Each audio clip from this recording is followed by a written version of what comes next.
I'm Lauren Davis and we're here in Toulouse with FAWTV ahead of Russia v Wales at the UEFA Euro 2016 tournament.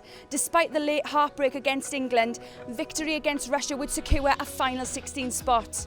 But can the boys do it? Biggest game in our lifetime, in our history. It's the commitment, the passion the players have got just unites the fans.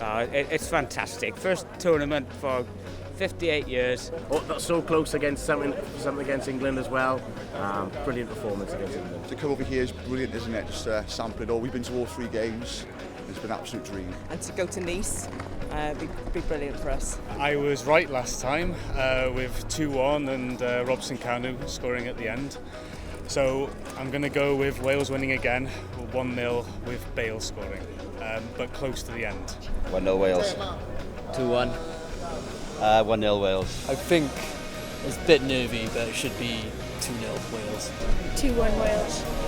Yeah, I reckon 2-0 to Wales. Together stronger! Go Wales! Together stronger! Go